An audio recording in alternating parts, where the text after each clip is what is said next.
এখন যারা জেলখানাত গেছে ওরা কয়েকজন হুড়াহুড়ি লেগেছে জেলখানার মধ্যে, পলক ইনুক করছে যে তুমি সিয়ের মেম্বার দাঁড়ালে ভোট পালে এই শেখ হাসিনা তোমার উপদাদক হয়ে ভোট ছাড়াই মন্ত্রী বানাছিল, তথ্যমন্ত্রী, যে তুমি খালি জামাতের বিরুদ্ধে কথা কয়েক এই লোকগুলো ফাঁসি না দিলে তো আমাকে এই অবস্থা হলো। হ্যাঁ, এর মধ্যে সালমান শাহ করছে এই প্রমাণ, আনিসুল করছে, আনিসুল সাহেব আপনি আইনমন্ত্রী হ্যাঁ বেআইনি কাজ করছেন। যদি আমরা মানুষের কাছে গণতন্ত্র প্রতিষ্ঠিত করতে পারতাম, ভোট দেওয়ার সুযোগ দিতে পারতাম, তাহলে ভোটের পরে আমরা ফেল করলো, আমাদের তো কোনো টেনশন ছিল না। তুমি ভোট বন্ধ করে মানুষের হাতত ব্রেক দিয়া বিনে ভোটে 154 জন এমপি বানিয়ে তোমার এখন ক্যাঙ্কা হচ্ছে। ওরাই গুতাগুতি লেগে গেছে, তোরা থাক, তোদের চোখের সামনে এই বাংলাদেশে কোরআনের পার্লামেন্ট কায়েম হবে ইনশাআল্লাহ। কারা কারা কোরআনের পার্লামেন্ট চান দুহাত তুলে আল্লাহকে দেখা। লিল্লাহি তাকবীর, নারায়ে তাকবীর। আল কোরআনের আলো, আল কোরআনের আলো, সংসদে আলো, নারায়ে তাকবীর। যত ইবাদত আছে তার চেয়ে বড় ইবাদত হলো কোরআনের পার্লামেন্ট কায়েম করা। এটার যদি কেউ বিরোধিতা করে এর জীবনে কোনো ইবাদত আল্লাহ কবুল করবে না। সেটা আপনারই শোনা কথা থেকে দেন, বক্তৃতা শোনেন। সানি খুতবার কয় বক্তৃতা গেছে? একটা গেছে, সেই বক্তৃতার নাম কি? খয়রুল কুরুনি কারিনী, চলে গেছে। এখন দ্বিতীয় বক্তৃতা শোনেন। আল্লাহ তাআলা রসুলের হাদিস, সবচেয়ে জটিল হাদিস, সবচেয়ে গুরুত্বপূর্ণ হাদিস, আশরাফ আলী থানভী কয়েক লক্ষ হাদিস নির্বাচন করে সব করে একটা হাদিস ওখানে প্লেস করে দিয়েছেন। এই হাদিসটা জাতিকে পুরো বছর 72 দিন ইমামরা শোনাবে। ওই ইমামরা যদি বাংলাদেশের মুসল্লিদেরকে এই হাদিসের অর্থ বোঝাতো, আমার দেশের মানুষ পাগল হয়ে যেত ইসলাম বিজয় করার জন্য। ভাইরা আমার, আল্লাহ রসুলের হাদিস, ওয়া সুলতানু জিল্লুল্লাহি ফিল আরদি মান আহানা সুলতানাল্লাহি ফিল আরদি আহানাহুল্লাহ। কে পড়ে? কে এই হাদিসটা? জামিলত পড়ে, কারবালাত পড়ে, মোলামগাড়ি শামসুল হুজুরের মাদ্রাসাত পড়ে, আপনার ইমামরা পড়ে, সারা বাংলাদেশের মসজিদগুলিতে এই হাদিসটা পড়ে কি পড়ে না? আমি 100 জন ইমামকে ইন্টারভিউ নিয়েছি, হুজুর দুটো হাত ধরে বলছি, হুজুর আপনি হাদিসটা কি কোনোদিন অর্থ পড়েছেন? 100 জন ইমামের ভেতরে মাত্র 4 জন ইমাম বলেছে, হুজুর আমি অর্থ পড়েছি কিন্তু মুসল্লিদেরকে কোনোদিন বলি নাই। কি ক্যাপাসিটি! এমনি মুখে সুরত টুর দেখলে মনে হচ্ছে কি রে, ওর ফাতে শেষ দেখলে বোধ জান্নাতের দাম। মুরব্বি শুনে বাড়িছেন আমার কথাগুলা? হ্যাঁ, তা আপনারা জোরে হুঙ্কারি ধরবেন না রে। এই কথা কি? খালি এই কথার বিপক্ষে গেলে তারে একটা ইবাদত কবুল করবে না আল্লাহ। কতখানি গুরুত্বপূর্ণ বক্তৃতা হচ্ছে মসজিদ, আরবি দিয়ে খালি ফুতুরে দিয়ে চলে যাচ্ছে। আবার কোনো কোনো ইমাম করছে কি, আমি খুতবা পড়ি না দেখে আমি মুখস্থি বানাই। তুই এত বড় পণ্ডিত হতু, তুই একে মুখস্থি করছিস, তুই কি শিখেছ? তুই যখন মুখস্থি খুতবা পড়বো, তুই কোরআনের আইনের কথা, সুদ হারামের কথা একটা কবি না। তুই খালি কবি আলেমকে ভালোবাসো, এই কথা কোন না, আলেমকে ভালোবাসো আর সুন্নাত মোহাব্বত করো। যখন আর করছো ওরে বার দামি কথা বারে, তুই এত বড় পণ্ডিত হয়ে গেছু, তুই বাংলাদেশে অন্যায় অবিচার চলিচ্ছে, তুই যদি খুতবাই বানিয়ে কোস, তাহলে বাংলাদেশে সুদ চলিচ্ছে, ঘুষ চলিচ্ছে, এইগুলির বিরুদ্ধে আরবিতে তোমাকে বক্তব্য দিতে হবে। তাহলে বলবো তুই ওয়ান ক্লাসের ইমাম। মুখ মনে হয় খেরে চোখের লাগানো হবে। কোরআন শুনে তার মুখ আঁটো হয়ে আসবি, এই জীবনও জান্নাতে যাবে না। এই সারা বাংলাদেশে কোটি কোটি বৃক্ষ আছে, প্রত্যেকটা বৃক্ষের পাতা যদি আপনাদের পুরো বাংলাদেশের এই 20 কোটি মানুষের গাঁৱত যদি হিন্দু মুসলমান যারা আছে গাঁৱত যদি কিয়ামত পর্যন্ত ডলা হয়, কোনো জ্বলবে।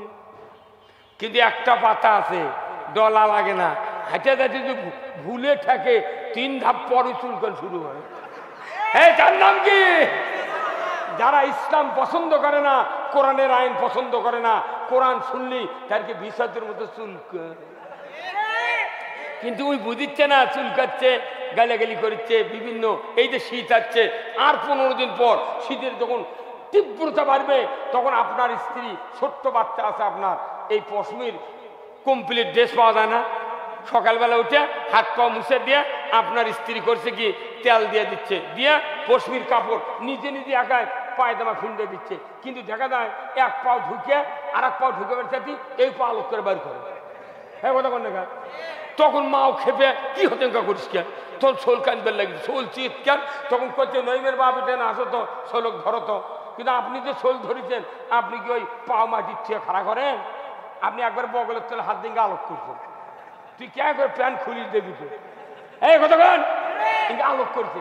তখন ওই পায়জামা দেশে ঢুকে, তারপর পশমির ফুল হাতা জাম্পার দেশে ঢুকে, মাও দুধ দিয়ে যখন ল্যাপ দিয়ে ঢাকিছে, তখন ওই শোল দেয় শিগড়িল, কানলো, লাফালো। তাই করছে কেন, এখন তো আরাম হচ্ছে। কথা কোনে কেরা। কিন্তু যখন তেল দিয়ে ওগুলো ফিন্দে দিবে লাগছে, মাও একলা, তখন কথা, তখন কান দিয়ে আমাকে মারে ফেল দিবি।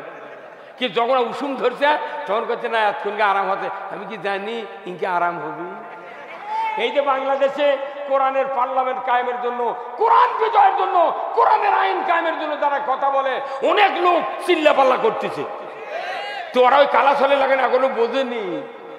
তে ওর করে এখন জেলত তুলে, ওরা জেলত তোরা থাক, তোরকেও মারবো না, ইসলাম বিজয় করে তোর দেখামো কি হচ্ছে। এখন যারা জেলখানাত গেছে, ওরা কয়েকজন হুড়াহুড়ি লেগেছে জেলখানার মধ্যে, পলক ইনুক করছে, পলক ইনুক করছে যে তুমি সিয়ের মেম্বার দাঁড়ালে ভোট পালে হয়নি। এই শেখ হাসিনা তোমার উপদাদক হয়ে ভোট ছাড়াই মন্ত্রী বানাচ্ছিল, তথ্যমন্ত্রী। যে তুমি খালি জামাতের বিরুদ্ধে কথা কয়েক, এই লোকগুলো ফাঁসি না দিলে তো আমাদের এই অবস্থা হলো এমনি। এর মধ্যে সালমান শাহ করছে এই প্রমাণ, আনিসুল করছে, আনিসুল সাহেব আপনি আইনমন্ত্রী হ্যাঁ বেআইনি কাজ করছেন। যদি আমরা মানুষের কাছে গণতন্ত্র প্রতিষ্ঠিত করতে পারতাম, ভোট দেওয়ার সুযোগ দিতে পারতাম, তাহলে ভোটের পরে আমরা ফেল করলো, আমাদের তো কোনো টেনশন ছিল না। তুমি ভোট বন্ধ করে মানুষের হাতত ব্রেক দিয়া বিনে ভোটে 154 জন এমপি বানিয়ে তোমার এখন ক্যাঙ্কা হচ্ছে। ওরাই গুতাগুতি লেগে গেছে। তোরা থাক, তোদের চোখের সামনে এই বাংলাদেশে কোরআনের পার্লামেন্ট কায়েম হবে ইনশাআল্লাহ। কারা কারা কোরআনের পার্লামেন্ট চান দুহাত তুলে আল্লাহকে দেখা। লিল্লাহি তাকবীর, নারায়ে তাকবীর। আল কোরআনের আলো, আল কোরআনের আলো, সংসদে দাঁড়ানো, নারায়ে তাকবীর। যত ইবাদত আছে তার চেয়ে বড় ইবাদত হলো কোরআনের পার্লামেন্ট কায়েম করা। এদের যদি কেউ বিরোধিতা করে, এর জীবনে কোনো ইবাদত আল্লাহ কবুল করবে না। সেটা আপনারই শোনা কথা থেকে দেন, বক্তৃতা শোনেন। সানি খুতবার কয় বক্তৃতা গেছে? একটা গেছে। সেই বক্তৃতার নাম কি? খয়রুল করুনি কারিনী, চলে গেছে। এখন দ্বিতীয় বক্তৃতা শোনেন। আল্লাহ তাআলা রসুলের হাদিস, সবচেয়ে জটিল হাদিস, সবচেয়ে গুরুত্বপূর্ণ হাদিস, আশরাফ আলী থানভী কয়েক লক্ষ হাদিস নির্বাচন করে সব করে একটা হাদিস ওখানে প্লেস করে দিয়েছেন। এই হাদিসটা জাতিকে পুরো বছর 52 দিন ইমামরা শোনাবে। ওই ইমামরা যদি বাংলাদেশের মুসল্লিদেরকে এই হাদিসের অর্থ বোঝাতো, আমার দেশের মানুষ পাগল হয়ে যেত ইসলাম বিজয় করার জন্য। ভাইরা আমার, আল্লাহ রসুলের হাদিস, ওয়া সুলতানু জিল্লুল্লাহি ফিল আরদি মান আহানা সুলতানাল্লাহি ফিল আরদি আহানাহুল্লাহ। কে পড়ে? কে এই হাদিসটা? জামিলত পড়ে, কারবালাত পড়ে, মোলামগাড়ি শামসুল হুজুরের মাদ্রাসাত পড়ে, আপনার ইমামরা পড়ে। সারা বাংলাদেশের মসজিদগুলিতে এই হাদিসটা পড়ে কি পড়ে না? আমি 100 জন ইমামকে ইন্টারভিউ নিয়েছি। হুজুর দুটো হাত ধরে বলছি, হুজুর আপনি হাদিসটা কি কোনদিন অর্থ পড়েছেন? 100 জন ইমামের ভেতরে মাত্র 4 জন ইমাম বলেছে হুজুর আমি অর্থ পড়েছি, কিন্তু মুসল্লিদেরকে কোনদিন বলি নাই। কি ক্যাপাসিটি! এমনি মুখে সুরত টুরত দেখলে মনে হচ্ছে কি রে, ওর ফাতে শেষ দেখলে বোধহয় জান্নাতের দাম। মুরব্বি শুনে বাড়িছেন আমার কথাগুলা? হ্যাঁ, তা আপনারা জোরে হুঙ্কারি ধরবেন না রে। এই কথা কি? খালি এই কথার বিপক্ষে গেলে তার একটা ইবাদত কবুল করবে না আল্লাহ। কতখানি গুরুত্বপূর্ণ বক্তৃতা হচ্ছে মসজিদ, আরবি দিয়ে খালি কয়া ফুতুরে দিয়ে চলে যাচ্ছে। আবার কোনো কোনো ইমাম করছে কি আমি খুতবা পড়ি না দেখে আমি মুখস্থি বানাই। তুই এত বড় পণ্ডিত হচ্ছু, তুই একে মুখস্থি করছু, তুই কি শিখেছু? তুই যখন মুখস্থি খুতবা পড়বো তুই কোরআনের আইনের কথা সুদ হারামের কথা একটা কবু না। তুই খালি কবি আলেমকে ভালোবাসো, এই কথা কোন না, আলেমকে ভালোবাসো আর সুন্নাত মহব্বত করো। তখন আর তোর এবার দামি কথা বাড়ে, তুই এত বড় পণ্ডিত হয়ে গেছু, তুই বাংলাদেশে অন্যায় অবিচার চলিচ্ছে, তুই যদি খুতবাই বানিয়ে কোস তাহলে বাংলাদেশে সুদ চলিচ্ছে, ঘুষ চলিচ্ছে, এইগুলির বিরুদ্ধে আরবিতে তোমাকে বক্তব্য দিতে হবে। তাহলে বলবো তুই ওয়ান ক্লাসের ইমাম। আর খুতবাতুল হাকাম কতদিন আগে উনি লিখে ছুঁয়ে গেছেন এই সানি খুতবাত কি গুরুত্বপূর্ণ। 1 নম্বর গেল চলে গেল, 2 নম্বর খুতবার হাদিস হলো ওয়া সুলতানু জিল্লুল্লাহ, ন্যায়পরায়ণ শাসক আল্লাহর ছায়া সদৃশ্য। জোরে কর মারহাবা। একজন পথিক তীব্র রোদের ভেতরে মাঠের পর মাঠ হেঁটে হেঁটে চলে আসতেছে, মরুভূমি প্রান্তর দিয়ে আসতেছে, কোনো বৃক্ষ নাই, ছায়া নাই। হঠাৎ করে 3 কিলো দূরে যদি একটা বট গাছ দেখা হয়, ওই বট গাছের নিচে যখন পথিক দাঁড়িয়ে যায়, এত ছায়ার সুন্দর আরাম, এই আরামের ভেতরে ওকে কেউ চেয়ার দেয় নাই, বেঞ্চ দেয় নাই, বিছানা দেয় নাই। ওই ব্যক্তি ক্লান্ত অবস্থায় যখন বটবৃক্ষের নিচে দাঁড়িয়ে যায়, তার কাছে মনে হয় এই ছায়ার দাঁড়ানটাই দুনিয়ার স্বর্গ তার কলিজার উপর এসে গেছে। চেয়ারও দেয়নি, বিছনা দেয়নি, টুলও দেয়নি, ওই দাঁড়িয়েই কিছু আলহামদুলিল্লাহ। তাহলে একটা বটবৃক্ষের নিচে খালি দাঁড় আছে, তাই কি বাতাসে ওর জীবন প্রাণ উৎফুল্ল হয়ে গেছে। আমার আল্লাহ বলেছেন জাতি যখন অন্যায় অবিচার, সুদ ঘুষ জানা ব্যভিচার, নারী মহিলাকে জীবিত কবর দেওয়া, অত্যাচার নির্যাতন নিষ্পেষণ মক্কাতে চলছিল, ওই সময় আমার রসুল এত দুশ্চিন্তা করছিলেন। হঠাৎ করে একদিন উনি কম্বল একটা নিয়ে মাথাকে চলে গেলেন কাবা ঘরের ছায়াতে, কম্বল বগলের নিচে দিয়া উনি আরাম ফরমাচ্ছেন। এমন সময় হযরতে খাব্বাব রাদিয়াল্লাহু তাআলা আনহু রসুলের সামনে হাজির। রসুলকে বললেন আসসালামু আলাইকা ইয়া রাসূলুল্লাহ, মাতা নাসরুল্লাহ, আল্লাহর সাহায্য কি আসবে না? আপনি কি দোয়া করবেন না? আমরা মার খেয়ে নির্যাতন হয়ে জেল জুলুমে আমরা অত্যাচার নিষ্পেষণ হয়ে গেলাম, হুজুর গো আপনি কি দোয়া করবেন না? আল্লাহর সাহায্য কি আসবে না? হযরতে খাব্বাব এই কথা বলার সাথে সাথে রসুল কম্বল থেকে সোজা হয়ে বসলেন। আল্লাহর নবী বললেন খাব্বাব তুমি এত তাড়াহুড়া করছো কেন? আমাদের পূর্বে যারা দ্বীনের দায়ী, কোরআন বিজয়ের কাজে ইসলামের কথা বলেছিলেন, তাদের কাউকে রক্তচক্ষু দুনিয়ার থেকে বিদায় করে দিয়েছে, শুলে চড়িয়ে ফাঁসি দিয়েছে, রক্তাক্ত অবস্থায় তারা দুনিয়ার থেকে বিদায় হয়েছে।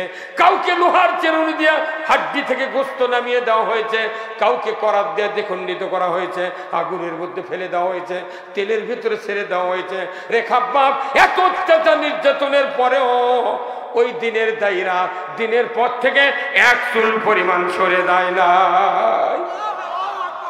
রে খাব্বাব এত তাড়াহুড়া করছো কেন? আল্লাহর নবীর এই কথা শুনে খাব্বাব একটু ধৈর্য ধরলেন। হঠাৎ করে রসুল বললেন খাব্বাব মন খারাপ করো না, সেদিন বেশি দূরে নয়, সেদিন বেশি দূরে নয় যেদিন দেখবে সানা থেকে হাজরামউত পর্যন্ত, মক্কার কাবার দরজা থেকে ইয়ামিনের রাজধানী সানা 1250 কিলোমিটার রাস্তা। এই রাস্তা দিয়া একজন যুবতী যৌবনের লাবণ্যতা নিয়ে সোনার অলংকার পরিহিত অবস্থায় একা একা যাবে আসবে। লা ইয়াখাফু ইল্লাল্লাহ, আল্লাহর ভয় ছাড়া কারো ভয় থাকবে না। সেদিন বেশি দূরে নয় রে খাব্বাব, সেদিন বেশি দূরে নয়। রসুল যখন এই কথা বলছেন তখন শুনলেন কে? আল্লাহ শোনে না? আপনার কথা শোনে না? আপনি ক্যানভাস করিচ্ছেন একই ভোট দে, তাহলে আমরা ক্ষমতা গেছি। বাপরে কি রে, কেউ কেউ করছে আমরাই থামো, দা কোরআন কায়েম কর, আমি লোক শুয়ে থাকবো। এই কথা কর না আপনি, দা সকলেই তো ক্ষমতা গেছে, ক্ষমতার যাবার চাচ্ছে, তুমি কোরআন কায়েম করো। তুমি যদি বাঁচবার চাও কোরআন কায়েম করো, তাহলে তোমার এই নেতাগিরি আর আমার বক্তাগিরি বাংলাদেশে মাটির চারিয়ানার। এখন এই কোরআন কায়েম না থাকার জন্য তাহলে কি হচ্ছে? অসুলতানু জিল্লুল্লাহ, ন্যায়পরায়ণ শাসক কার ছায়া? আল্লাহর ছায়া। বটের গাছের ছায়াটা আমি উদাহরণ দিলাম। আর এই নির্যাতন নিষ্পেষণের পর আল্লাহর রাজত্ব কেন দরকার এটা বোঝানোর জন্য আমি মক্কার মাথাবে আপনাকে নিয়ে গেছি। খাব্বাবের জীবনী তুলে ধরছি। রসুল যখন বলছেন সেদিন বেশি দূরে নয়, অচিরি দেখতে পাবে একজন যুবতী একা একা রাস্তা দিয়ে যাবি, লা ইয়াখাফু ইল্লাল্লাহ, আল্লাহর ভয় ছাড়া কোন ধর্ষকের ভয় থাকবে না। এরা রসুল যখন বলছেন আল্লাহ শুনলেন। খাব্বাব তখন বললেন আলহামদুলিল্লাহ। আল্লাহ তখনই জিবরাইল করলেন, এই জিবরাইল মুহূর্তকাল দেরি করো না, তুমি লাউহে মাহফুজ থেকে একটা আয়াত দিয়ে দাও, আমার হাবিবকে শুনিয়ে দিয়ে আসো। হাবিব জানো এই মাত্র ওই আয়াতটা পড়ে আমার কাছে আহ্বান জানায়, যদি কোন আল্লাহু আকবার। জিবরাইল আলাইহিস সালাম আলেন, রসুল মাথাবে বসে আছেন। আল্লাহর ফেরেশতা জিবরাইল এসে বললেন, ইয়া রাসূলুল্লাহ, ইয়া হাবিবাল্লাহ, আপনার এই কথাগুলি আল্লাহ শুনেছেন। এইমাত্র এই জুলুম নির্যাতনের একটা পরিসমাপ্তি ঘটানোর জন্য আপনার কাছে আমি আয়াত নিয়ে এসেছি। এই আয়াতটা আপনাকে জানানোর সাথে সাথে আল্লাহর কাছে আপনি বলে দেন আপনার এই নির্যাতন জুলুম কিভাবে সমাপ্তি ঘটবে। জোরে কন্যা মারহাবা। জিবরাইল আলাইহিস সালাম রাসূলকে বললেন, ওয়াকুর রব্বি আদখিলনি মুদখালা সিদকিন ওয়াখরিজনি মুখরাজা সিদকিন ওয়াজআলনি মিন লাদুনকা সুলতানান নাসীরা। হে আছে না নাই? এইটা তো খতম তারাই পড়ো, মুক্তি কওনি খা। এই দেশে তারাবি হচ্ছে 54 বছর হলে তারাবি হচ্ছে। আমি 25 বছর সুরে তারাবি পড়াছি। আমার মসজিদে 10 মিনিট করে আজানের পর আপাতত 5টা 10টা আয়াত তর্জমা করে মুসল্লি শুনে তারপরে তারাবি শুরু করছি। আর বাংলাদেশে এখন যেগুলো টাউন বন্দরে বহু উম্মত আমি খতম তারাবি 2-1 দিন শরীক হই দেখার জন্য। একটা মাসে 5টা আয়াতের মানে এই তারাবির ইমামরা মুসল্লি শুনাই না। ওরা আছে খালি গর গর গর গর গর গর গর গর আল্লাহ আকবার।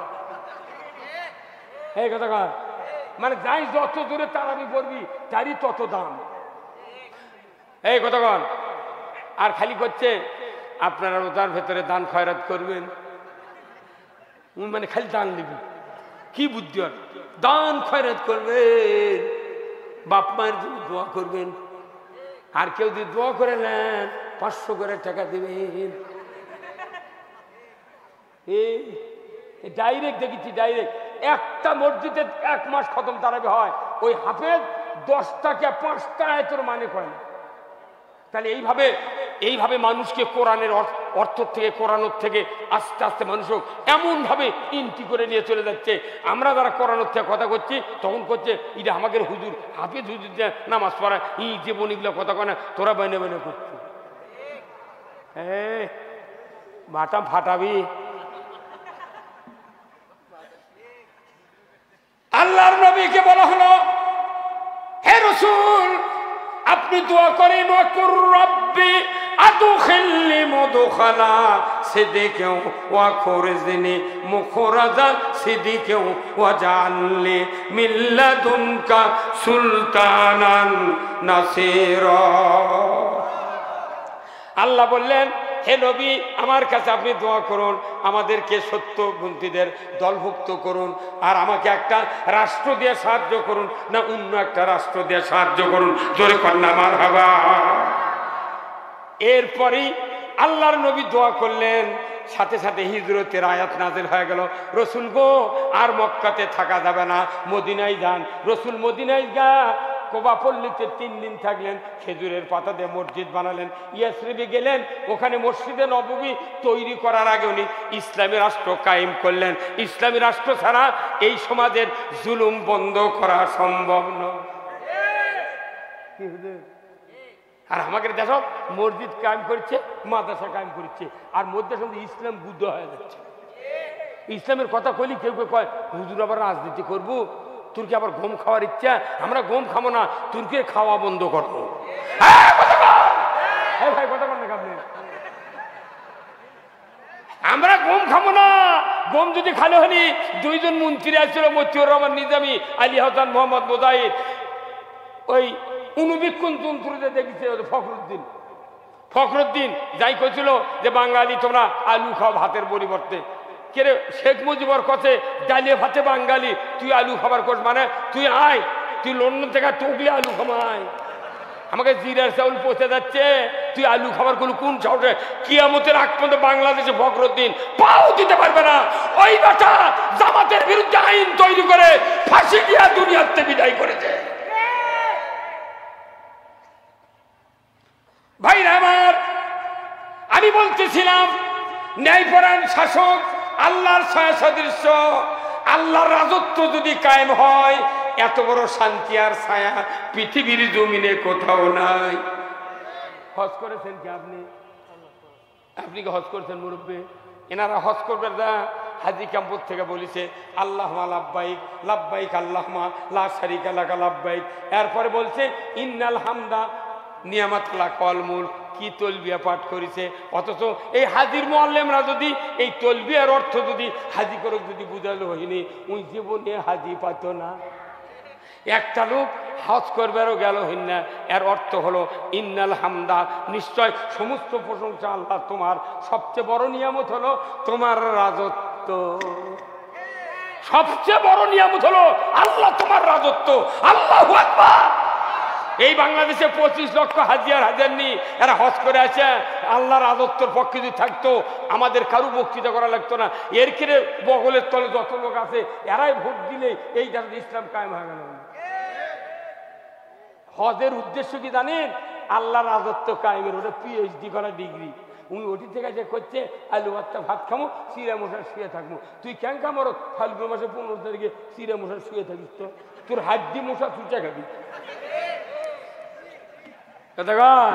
আবার আল্লাহ বলছেন মশারির সাথে রসুল তুলনা করছেন। কেন কি? আল্লাহ কোরআনে কথা ইয়া আইয়ুহাল্লাযিনা আমানু দুখুলু ফিস সিলমি কাফা ওয়া লা তাত্তাবিউ খুতুওয়াতিশ শায়াতিন ইন্নাহু লাকুম আদুব্বুম মুবিন। শয়তান প্রকাশ্য দুশমন। তুমি এই দুশমনের হাত থেকে বাঁচতে চাও, তাহলে তুমি ইসলামের ভেতর পরিপূর্ণ ঢোকো। তুই ইসলামের ভেতর পরিপূর্ণ ঢোকা মানে কি? তুই দাড়ি টুপি জুব্বা মানবো, এতেকাব মানবো, হজ মানবো, দান খয়রাত কুরবানি সব মানবো, আর রাষ্ট্র চালাবো আর একজনের আইনে। এটা তাহলে অর্ধেক মশারির মধ্যে অর্ধেক বাইরে। সেই দিন তো পিটিচ্ছে। আবার কয় ঠিকই কথা, একটা কথা যদি ডুপ্লিকেট হয় আমি জীবনে আর বক্তৃতা করবো না। আমার বক্তৃতা নকল করার পার্টি এখন বাংলাদেশ জন্মেনি। আমি লেখাপড়া শিখা যে বক্তৃতায় বলছি, এটা হাফিজের এরিয়া এলে ঠেলা আছে। রাষ্ট্র শক্তি এত দামি, খালি ইসলাম বিজয় এগুলো মাদ্রাসা কতদিন ভার্সিটি মানে ফেল দিল রে। এটি থেকে যখন 5 পাস করবি এই ইবতিদায়ী থেকে, তখন এই ছাত্রটা আইলিয়ে ভর্তি হবি। ওরা চিন্তা করলো এদিকে যদি ছাত্র বাড়ে তাহলে তো মাদ্রাসাত গেলে মাদ্রাসার পাল্লায় ভারী হবি। তখন করলো কি যে প্রাইমারি করো, আর কি করো ওটা উপবৃত্তি দাও। এই পেটর থেকে বার করে নিয়ে গেলে তাও উপবৃত্তি দিচ্ছে। ওই উপবৃত্তি দিচ্ছে, আবার নাস্তা দিচ্ছে, বিস্কুট দিচ্ছে, আবার দীপমনি করছে। না এরপর খালি এগুলো শিখালে হবে না, এর কি করা লাগবে? ব্যাঙ্গেল লাগান লাপান শেখান লাগবে। কাউ ব্যাং কাউ ব্যাং। আমার একটা প্রাইমারি মাস্টার গোলাপি শার্ট গাও দেয়া, কালো প্যান্ট কিনতে আবার করছে তিরিং তিরিং সাইকেল চালাও। আবার করছে দীপুমনি যে আলু ভর্তা বানাও। কে এতদিন মানুষ কি অতেলে খাচ্ছে, অঝালা আলু ভর্তা খাচ্ছে? তুই একদিনকে আলু ভর্তা প্রাইমারি শিখাচ্ছ। দীপু এখন কি হচ্ছে তো